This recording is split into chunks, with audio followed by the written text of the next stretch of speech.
Assalamu alaikum wa rahmatullahi wa barakatuh.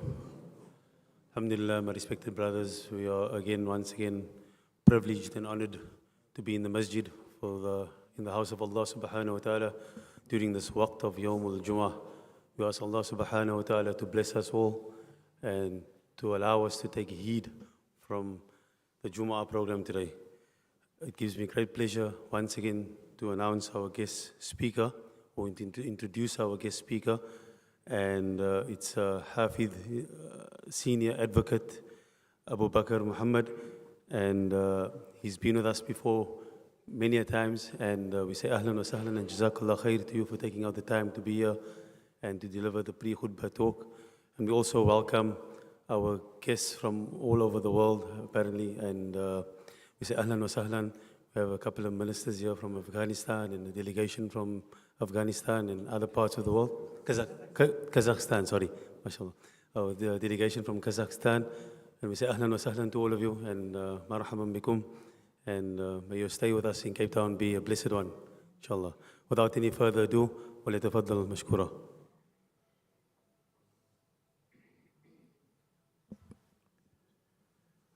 Alhamdulillahi Rabbil Alameen. والصلاة والسلام على أشرف المرسلين سيدنا محمد وعلى آله وأصحابه أجمعين والحمد لله رب العالمين.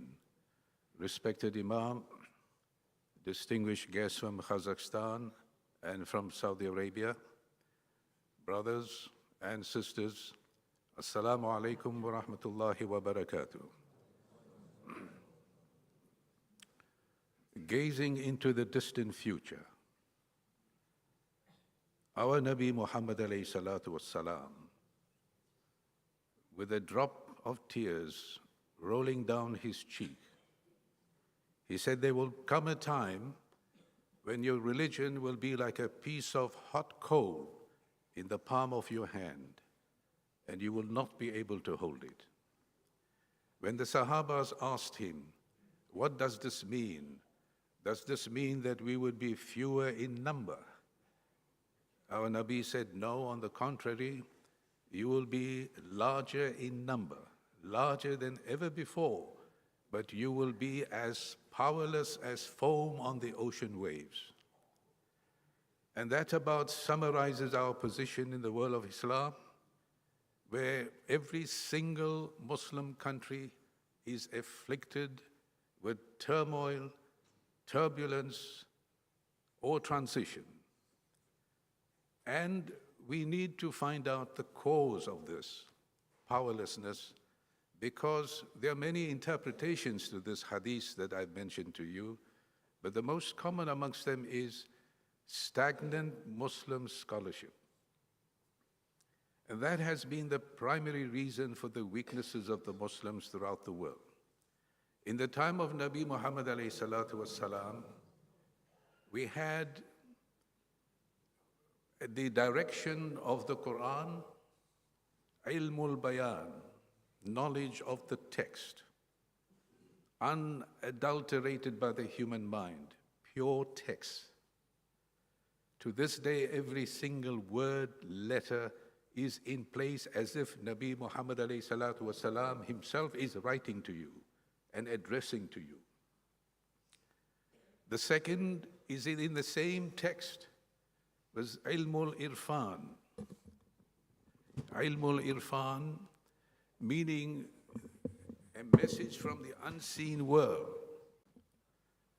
Quran has come from Lawhul Mahfuz. It is telling you what is the secrets of the unseen world to you and I who are in the seen world. And that is ilmul irfan. And then you have in the same ilmul bayan, the same text is ilmul burhan. That is that science and technology based on reason, telling us the secrets of the seen world. And this created the platform for scholarship to move. When they had questions, the answers were instant, integrated, ecologically connected. And as a platform, Nabi Muhammad alayhi salatu wasalam had said that if you exercise your reason and take or make a decision, and you realize that that decision was wrong, you will still get a reward. And if you exercise your reason and take a decision and thereafter you are proven right, you will get a double reward. A reward in this world as well as a reward in the hereafter. And this is in plain, simple language, is what the Muslim scholars understood. And if we fast forward to the times of Imam Abu Hanifa, 150 years after the demise of Nabi Muhammad alayhi salatu wassalam, and of course Imam Malik, 179 years, Imam Shafi, somewhere around 210 years, and Imam Abu Hanbal, about 230 or 250 years. All of them applied this intellectual capacity to develop Muslim scholarship. And as Islam was spreading, so was the fertilization of the intellectual minds of the people who came into the fold of Islam. And Islam grew. The civilization grew. The problems were being solved. New knowledge was emerging, and it was coming from the depth of the Quran, from ilmul ilfan, ilmul burhan. And what happened thereafter? As scholars came in and set up a powerful platform, when Salahuddin entered Baghdad in 1171, the public library had 500,000 volumes of books. When he entered the private library of a businessman, that library had 700,000 volumes of books. The index alone constituted 44 volumes of every conceivable branch of knowledge. This is the proliferation of knowledge that was moving a very dynamic civilization that was giving guidance, nur, and direction to the rest of the world.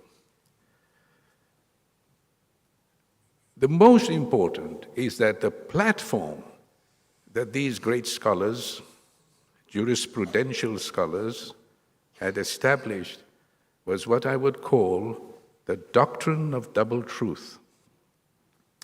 The absolute truth which is contained in the Quran, and the truth in the reason to understand the truth of the Quran.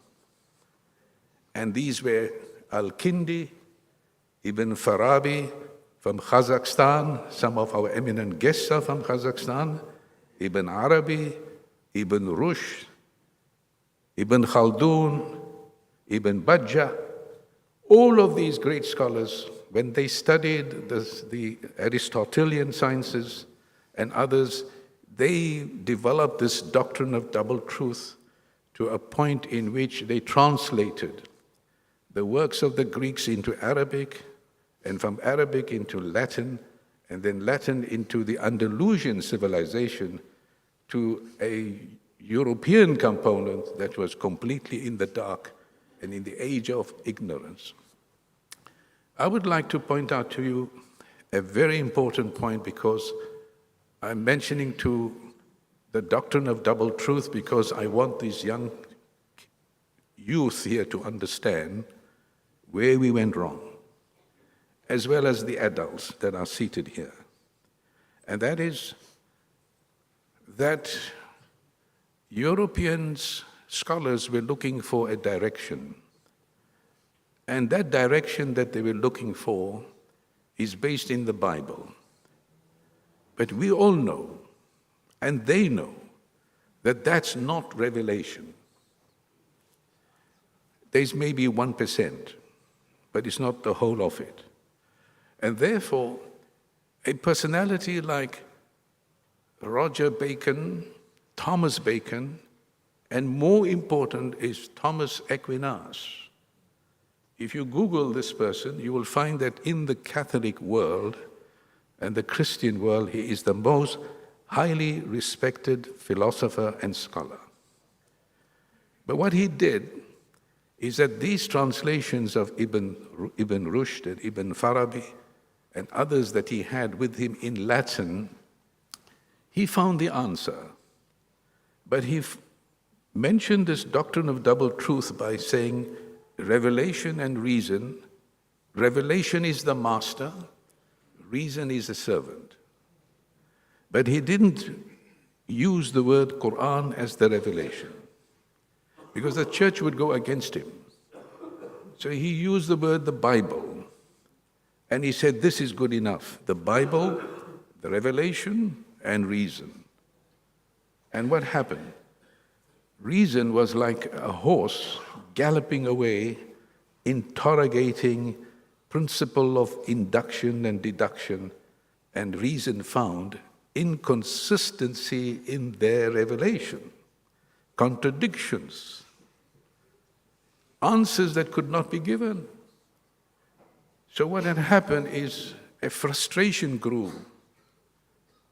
And what was this frustration? Should they abandon reason, or should they abandon a revelation which has proven itself not to be entirely pure, unadulterated from Allah Almighty? So we fast forward to the 15th, 16th century, and what happened is that they abandoned revelation and went ahead with reason like a galloping horse without a rider, and causing mayhem and confusion. But of course, at the same time, technology, advancement, and so on, to the point where today, reason without revelation in the Western world has created the mess that we are in today. On this side, on the Islamic civilization, what happened? The Mongol invasion, the ulamas were killed, libraries were burned down, hospitals and schools and universities and books were destroyed. Some of the historians say that there were so many books that were thrown in the Tigris and the rivers that they were virtually black with the ink that came off from these pages. That in turn led to, amongst our scholars, a statement that all that needed to be said has been said already. Ilm al-Bayan is there, and that's enough. The scholars that emerge from this slowly distant themselves from Ilm al-Irfan, in turn distance themselves from Ilm al-Burhan. And that kind of scholarship that was growing was actually stagnating to a point in history when Ilm al-Bayan, Ilm al-Irfan, and Ilm al-Burhan not only became strangers to each other, but hostile to each other. That was the cause. And when Nabi Muhammad ﷺ had said that you will be as powerless as foam on the ocean waves, it is stagnant Muslim scholarship. So where do we go from here? How do we resurrect the original structure of knowledge? Both, there was an intellectual swap. The Western civilization has taken reason and made a god of reason and abandoned revelation. And of course, it is creating dysfunctional societies. Liberalism and all kinds of isms have created a problem where there is no social cohesion, no social development or advancement. On this side of the Muslim world, we stuck loyally to the Quran as the revelation, but we abandoned reason. We too became dysfunctional. And remember, dysfunctional knowledge produces a dysfunctional mind. A dysfunctional mind grows into an adult and marries a dysfunctional human being. A dysfunctional human being creates a dysfunctional society. So, where do we go? We have revelation, which is the unique gift that Allah Almighty has given. Unique to all of mankind, not just to us alone. Allah Almighty says in the surah that if all the forests were pens, and if the ocean, and you can add 7 more oceans to it, was ink, it will still not exhaust the word of Allah Almighty. What can be more powerful than this? In this digital technological age with revelation.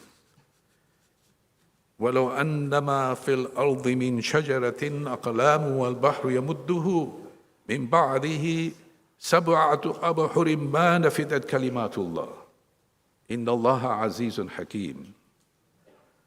Allah Almighty also says, وَنَزَّلْنَا عَلَيْكَ الْكِتَابَ تِبْيَانًا لِكُلِّ شَيْءٍ. In the Quran is an explanation for everything. So we have it. We have the revelation. Now let's marry the reason. And how do we do this? Is to resurrect the original structure of knowledge. A knowledge that is ecologically connected. And what do we do in order to do this connectivity, multidisciplinary approach that is integrated, holistic, with no split personalities, no schizophrenic minds. What you do in the mosque is Allah's business. What we do outside is our business. Since when it is your business, what you do outside? Everything you do is Allah's business. Therefore, one of the points I wish to point out to you, brothers and sisters, is this. The maqasid approach will help us to resurrect. And what is those? It is the following. There are 6 objectives to the Sharia. The first objective is haqqul haya, sanctity of human life. If you have no food and no water, you die. So the fulfillment of organic needs is your responsibility and duty. We are accountable for the first objective. In the same way that it's the responsibility of society or your municipality to bring to you clean drinking water. It is the same way of responsibility of the person to bring you food that is not contaminated. These are all responsibilities that emerge in the first objective. But fulfillment of organic needs is not enough. It is also instinctive needs, companionship, friendship, being part of society. So Allah Almighty given us a direction of haqqul nasl, the sanctity of community, the sacredness of the community. In this you will find in the Quran direction and guidance for the family, the relationship between husband and wife, mother and daughter, father and son, their inheritance, all specifically formulated, and in this manner to create cohesion. It follows from haqqul haya. How can you have haqqul nasl if you do not fulfill haqqul haya? So what emerges from the second is the third, because you invariably owning property, you may have a bed, utensils, etc. The Allah Almighty gives us the guidance through this maqasid of haqqul mal, sanctity of property. You can only acquire property through hard work. Work in Islam is defined as worship. You cannot get work or cannot accumulate through gambling, casinos, speculative transactions, or riba transactions. These are all impediments to economic distributive justice. Monopolies, for example. So Allah gives us guidance in finance and economics, and the responsibility of the individual to society and the duty of society to the individual. Allah Almighty also says, trade by all means, but in a way that is fulfilling justice. And it must be distributive, it must be circular, not linear, not in the manner in which the capitalist model is. Take, make, and waste. In Islam, it is regenerative, it repairs and it repeats. Is as Ibn Khaldun pointed out, history is circular. The rise and fall of nations, so is economy. It's circular, constantly repeating itself. So our people have got a beautiful direction of Haqqul Mal. But obviously, it's incomplete. Because in Haqqul Mal, you're bound to have disputes, you're bound to have disagreements. It's human frailty. So Allah Almighty makes the fourth objective of the Sharia Haqqul Hurriyat, the sanctity of responsible self-government. Sovereignty belongs to Allah Almighty alone. Sovereignty of Allah precedes the state in turn. So the rule of law precedes the state in turn is compartmentalized in the executive, the legislature, and the judiciary. There is no scope for corruption. There is no space. As Hazrat Abubakr famously said, obey me so long as I obey Allah Almighty. So here we have our constitutional model. We are not a theocracy, as the Western world is saying. We are a nomocracy. What is nomocracy? Rule of law, Allah's law, through revelation and the exercise of reason. And through this, how do we then have the right people for the right job to apply responsible government, whether it's at the level of the local council or the municipality or the state? So the fifth objective of the Sharia is Haqqul Karama, the sanctity of human dignity. وَلَقَدْ كَرَّمْنَا بَنِي آدَمَ. All children of Adam are born equal. إِنَّ أَكْرَمَكُمْ عِنْدَ اللَّهِ أَتْقَاكُمْ. The noblest of you in the sight of Allah is he who is best in conduct. And what better than a human being recognizing the dignity of another? Argue with him, debate with him, remove the disease, not the patient. Disagree, but do not offend the content. And that's the kind of scholarships that the Muslims had been giving, and they were moving positively. So that's the kind of personalities you want to rule. When you want to vote somebody, vote for the character that will represent you in parliament or in your local government. But now, how do we create such diamonds and jewels who observe by conduct their behavior? As one beautifully said, if you take the ruler, I think it was one of the spokesmen last night, and he said that the ruler's first responsibility was to see, even at midnight, to walk into the streets of Medina to ask who is hungry. That's the kind of person, is the person that is worthy of parliament, worthy to be leaders. So how do we do this? And Allah gives us a direction in the last one, which is Haqqul Ilm, the sanctity of knowledge. Not knowledge of the Guinness Book of Records, frivolous knowledge, superficial. I know what is the longest bridge and the tallest building and the highest mountain. I'm not talking about that. I'm talking about not informational knowledge, I'm talking about transformational knowledge. That is the leadership that comes from the Quran. Transformational knowledge, transformational leaders recognize and elicit from human beings transformational leaders. This is why when you have a handful, they can create a whole civilization. Ibn Farabi, Ibn Khaldun, Ibn Rushd, Imam Ghazali, it was just a handful. But what they did, we are 1,000 years away. Not yesterday, not last year, not 100 years, not 50 years, 1,000 years away, and we're still talking about them. Look at the brilliance that they have achieved because they resurrected the structure of knowledge. So transformational leadership is the key component. And if you have haqqul ilm, you will have haqqul karama.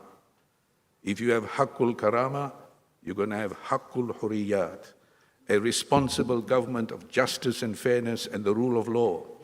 When you have that, you're going to have no disputes. You will have courts without corruption and so on.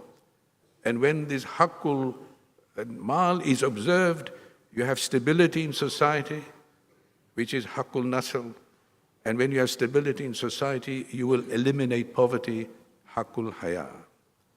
In this context, brothers and sisters, I would like to conclude by first and foremost sharing with you the presence of a very important guest of ours, His Excellency Professor Yerlin, who is the Director General, as well as the former Ambassador Daulat, His Excellency Daulat, and many others from the organization. First and foremost to Professor Yerlin is the Director General of the IOFS, the Islamic Organization of Food Security, which is one of 8 statutory bodies of the Organization of Islamic Conference, constituting 57 countries of the Islamic world. And he has very kindly come to us to participate in a conference on food security. And that is, brothers, as I've said, haqqul haya, which is the first objective that we need to do. Poverty alleviation, job creation, and so on.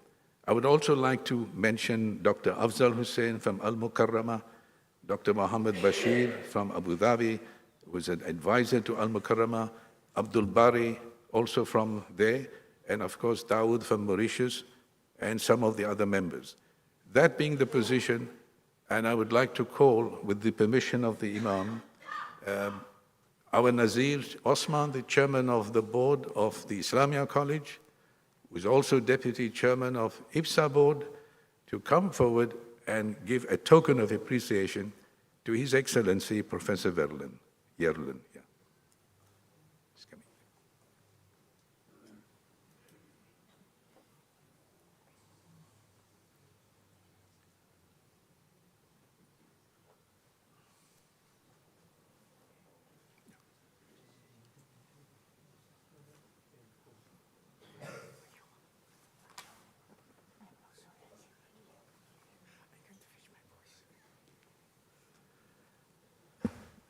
Nazir?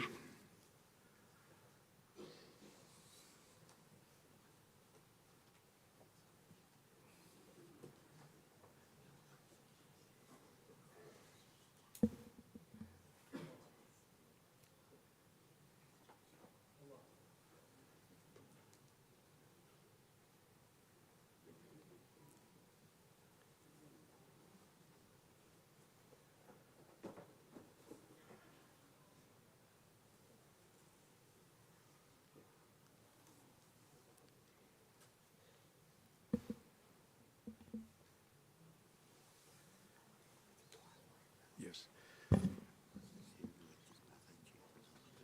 No, I'm okay. Just one final word now before I leave and take my seat. To my young people, you have a whole life ahead of you. Send your good deeds. to your grave, that it may become comfortable for you when you arrive, and leave behind your good deeds, that they may reward you when you arrive at your eventual destination. No Muslim, young or old, man or woman, should step out of this mosque without hearing Allah's speech. If you are 2000 here, you're not 2000, you're 2001. Allah is that one. He hears and He sees everything you say and do. Never. He says it. Never is a company of three discussing when I'm the fourth. Never is a group of five talking to each other when I'm the sixth. And I have my knowledge and will that will follow you wherever you are. And on the day of judgment, I will ask you what you did. So after listening to this most important point of the doctrine of double truth, take it home, reflect on it, and inshallah, with the kind of collaboration we have and His presence, His Eminence Professor Yerlin has indicated to us how they would like Kazakhstan and their scholars to collaborate with us and with the rest of the 57 countries of the Islamic world. Inshallah, after the khutbah and the dua, at least the salah, the Imam is going to make a special dua for our brothers and sisters of Kazakhstan and for the delegates that are present here. Shukran, wassalamu alaikum.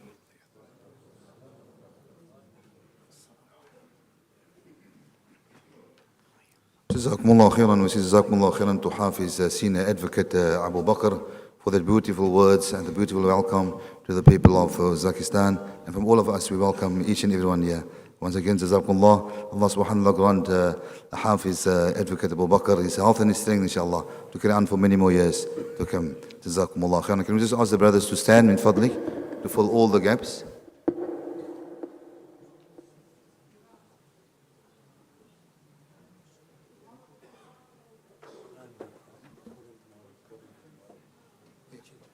The competition, inshallah, the Hifz competition will take place here in the Masjid tomorrow, inshallah, from 8 o'clock tomorrow morning. There's about 20 participants. Everyone is welcome to join us, inshallah, tomorrow morning. This is here in the Masjid. The Hifz competition will take place here, inshallah, under the leadership of Sheikh Ismail Lont. So please, inshallah, everyone, especially our youngsters, the youth, our Hufaz, they are welcome to join us tomorrow morning, inshallah, here for the Hifz competition that will take place here at the Masjid, starting from 8 o'clock, inshallah. Jazakumullah khairan.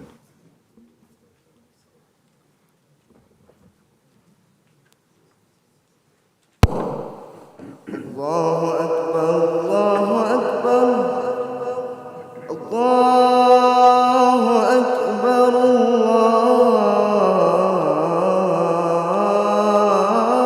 Allahu Akbar. Ashhadu an la ilaha illallah.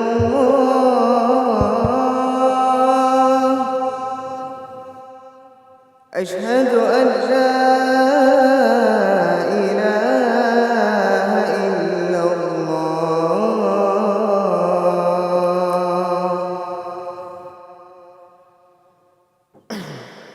Ashhadu anna Muhammadan Rasulullah.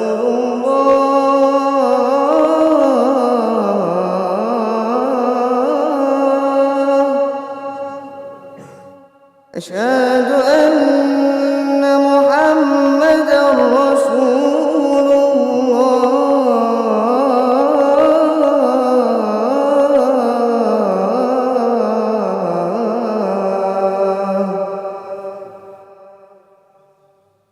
Hayya 'alal falah, hayya 'alas salah, hayya 'alas salah.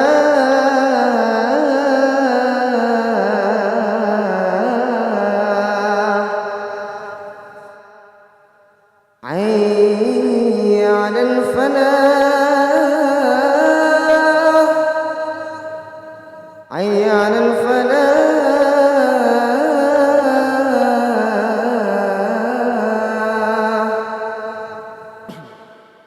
الله أكبر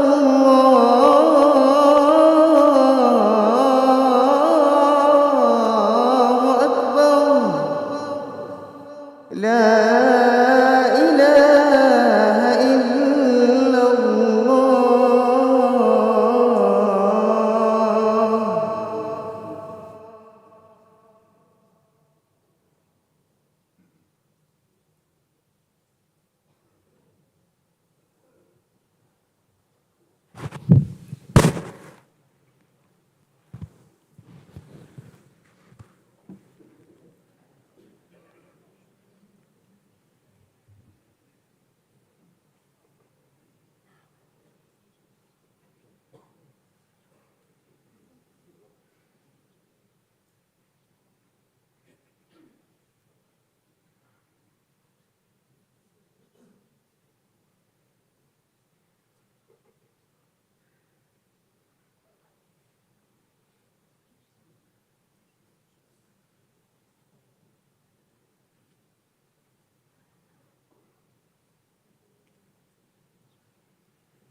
السلام عليكم ورحمة الله.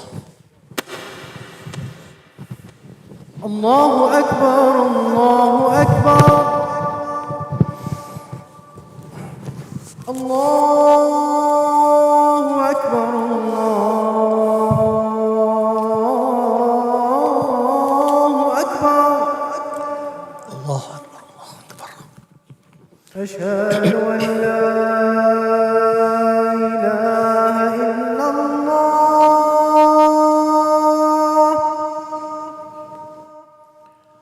أشهد أن لا إله إلا الله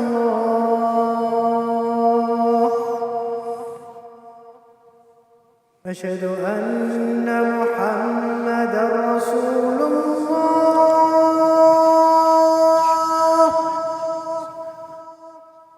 أشهد أن محمدا رسول الله.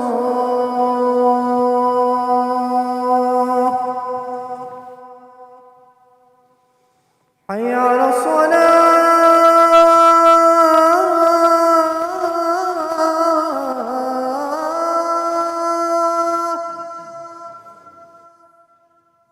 حي على الصلاة.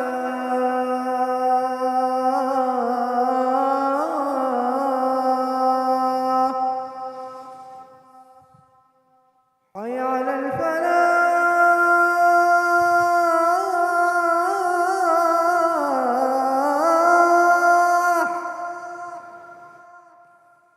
حي على الفلاح.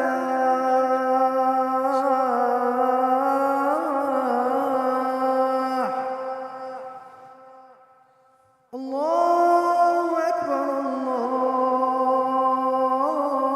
الله أكبر. لا إله إلا الله. لا إله إلا الله محمد رسول الله. الحمد لله. الحمد لله الذي هدانا لهذا وما كنا لنهتدي لولا أن هدانا الله. ونشهد أن لا إله إلا الله وحده لا شريك له. ونشهد أن سيدنا محمدًا عبده ورسوله. اللهم صل وسلم على سيدنا محمد وعلى آله وأصحابه والتابعين لهم بإحسان إلى يوم الدين. أما بعد، فيا عباد الله، لقد قال النبي صلى الله عليه وآله وسلم: طلب العلم فريضة على كل مسلم ومسلمة، واطلبوا العلم من المهد إلى اللحد، أو كما قال رسول الله صلى الله عليه وسلم. ويقول الله سبحانه وتعالى في كتابه العزيز بعد أعوذ بالله من الشيطان الرجيم: ولو أن ما في الأرض من شجرة أقلام والبحر يمده من بعده 7 أبحر ما نفدت كلمات الله. ونزلنا عليك الكتاب تبيانا لكل شيء. ويقول النبي صلى الله عليه وآله وسلم: تركت فيكم أمرين ما إن تمسكتم بهما لن تضلوا من بعد أبدا: كتاب الله وعطرتي أو وسنتي، أو كما قال رسول الله صلى الله عليه وسلم. ادع إلى سبيل ربك بالحكمة والموعظة الحسنة وجادلهم بالتي هي أحسن. نفعني الله وإياكم من القرآن الكريم، وتقبل مني ومنكم تلاوته، إنه تعالى جواد كريم ملك بر رؤوف رحيم.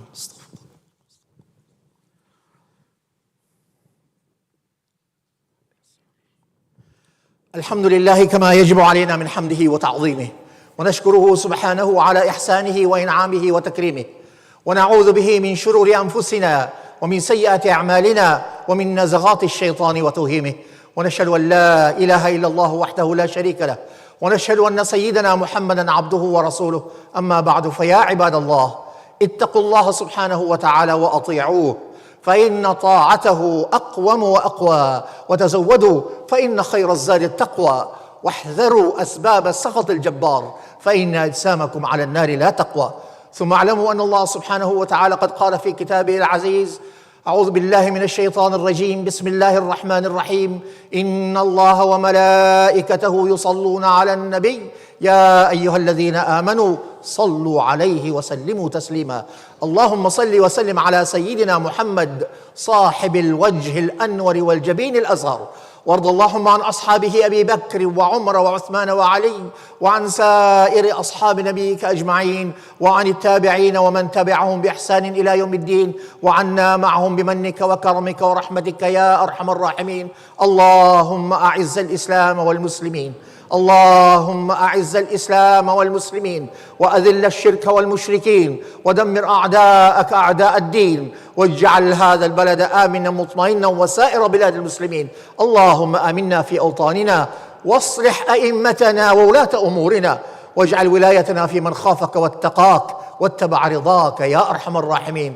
ربنا آتنا في الدنيا حسنة وفي الآخرة حسنة وقنا عذاب النار. عباد الله، إن الله يأمر بالعدل والإحسان وإيتاء ذي القربى وينهى عن الفحشاء والمنكر والبغي يعظكم لعلكم تذكرون فاذكروا الله العظيم الجليل يذكركم واشكروه على نعمه يزدكم ولذكر الله أكبر والله يعلم ما تصنعون وأقم الصلاة.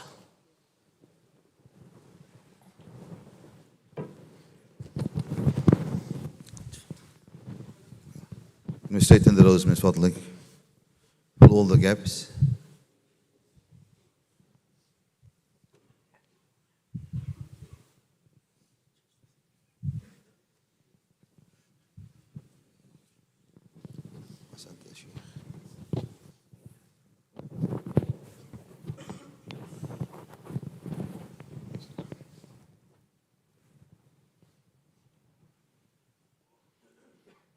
Your right hand side corners, brothers, can you just fill it, inshallah? Quite a few spaces on the left hand side as well.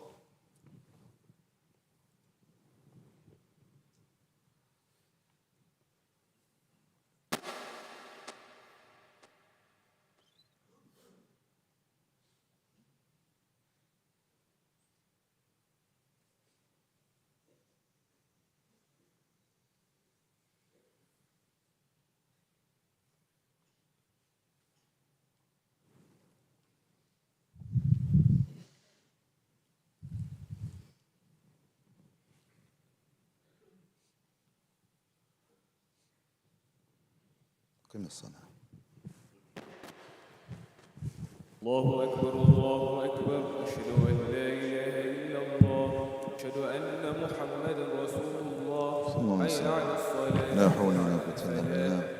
قامت الصلاة قد قامت الصلاة قام الله دام ما دامت السماوات الله والأرض. أكبر لا إله إلا الله لا إله إلا الله. استقيموا واستووا واعتدلوا ويرحمنا ويرحمكم الله. الله أكبر.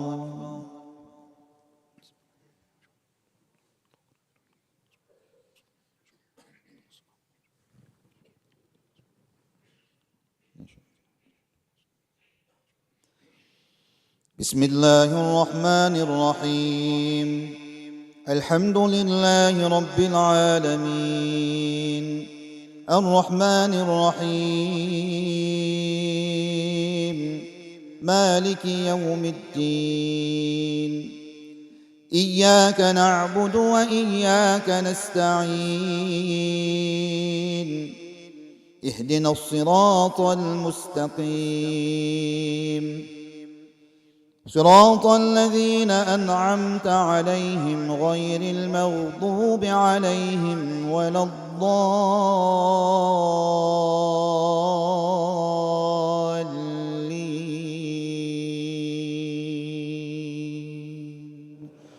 آمين.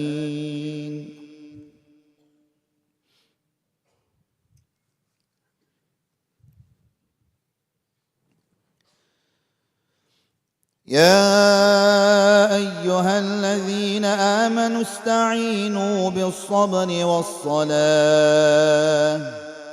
إن الله مع الصابرين ولا تكونوا لمن يقتل في سبيل الله أموات بل أحياء ولكن لا تشعرون ولنبلونكم بشيء من الخوف والجوع ونقص من الأموال والأنفس والثمرات وبشر الصابرين الذين إذا أصابتهم مصيبة قالوا إنا لله وإنا إليه راجعون أولئك عليهم صلوات من ربهم ورحمة وأولئك هم المهتدون. 「 المهتدون. الله أكبر.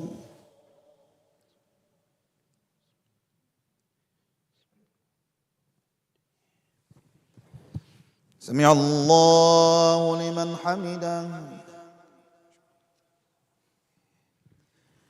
الله أكبر.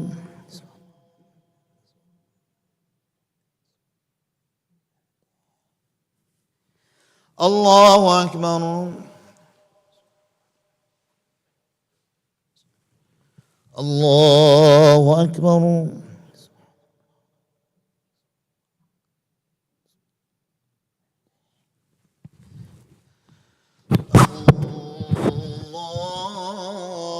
الله أكبر. بسم الله الرحمن الرحيم. الحمد لله رب العالمين الرحمن الرحيم مالك يوم الدين إياك نعبد وإياك نستعين اهدنا الصراط المستقيم صراط الذين أنعمت عليهم غير المغضوب عليهم ولا الضالين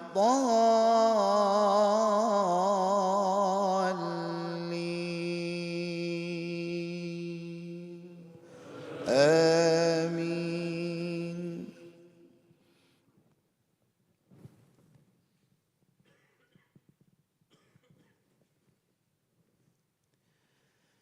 بسم الله الرحمن الرحيم والعصر إن الإنسان لفي خسر إلا الذين آمنوا وعملوا الصالحات وتواصوا بالحق وتواصوا بالصبر.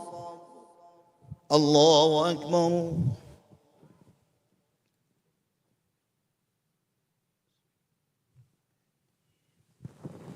سمع الله لمن حمده. الله أكبر.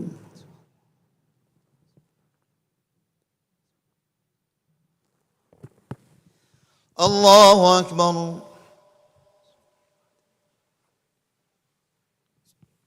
الله أكبر.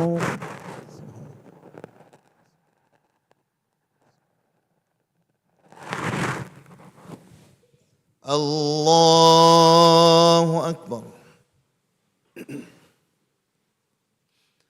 التحيات المباركات الصلوات الطيبات لله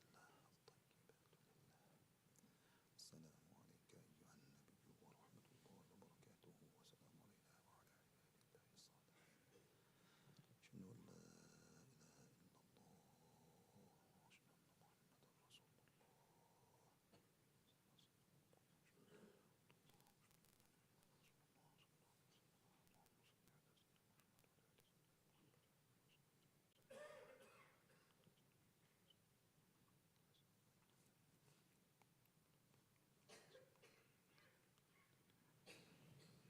السلام عليكم ورحمة الله. السلام عليكم ورحمة الله. استغفر الله العظيم. استغفر الله العظيم. استغفر الله العظيم التواب الرحيم الذي لا إله إلا هو الحي القيوم ونتوب إليه ونسألك يا رب التوبة والمغفرة والهداية لنا إنك أنت التواب الرحيم. أعوذ بالله من الشيطان الرجيم. بسم الله الرحمن الرحيم. الحمد لله رب العالمين والصلاة والسلام على أشرف المرسلين نبينا وحبيبنا ومولانا محمد صلى الله عليه وسلم وعلى آله وأصحابه أجمعين. اللهم إنا نعوذ بك من جهد البلاء ودرك الشقاء وسوء القضاء وشماتة الأعداء. اللهم إنا نعوذ بك من الهم والحزن ونعوذ بك من العجز والكسل ونعوذ بك من الجبن والبخل والفشل ونعوذ بك من غلبة الدين وقهر الرجال. اللهم لا تدع لنا في مقامنا هذا ذنبا إلا إلا غفرته ولا هما إلا فرجته ولا دينا إلا قضيته ولا ميتا إلا رحمته ولا مريضا إلا شفيته ولا ضالا إلا هديته ولا طالبا إلا نجحته ولا حاجة هي لك رضا إلا قضيتها ويسرتها يا مولانا يا رب العالمين. اللهم بارك لنا في أيامنا وبارك لنا في خركاتنا وبارك لنا في سكناتنا وبارك لنا فيما رزقتنا وأنت خير الرازقين.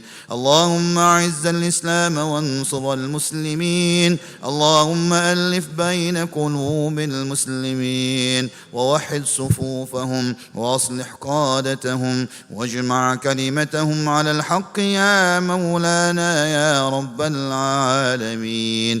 اللهم آمنا في أوطاننا وأصلح أئمتنا وولاة أمورنا واجعل ولايتنا في من خافك واتقاك يا مولانا يا رب العالمين. اللهم أعنا على ذكرك وشكرك وحسن عبادتك. اللهم أنت السلام ومنك السلام تباركت يا ذا الجلال والإكرام. سمعنا وأطعنا غفرانك ربنا وإليك المصير. ولا حول ولا قوة إلا بالله العلي العظيم. وسلام على المرسلين والحمد لله رب العالمين.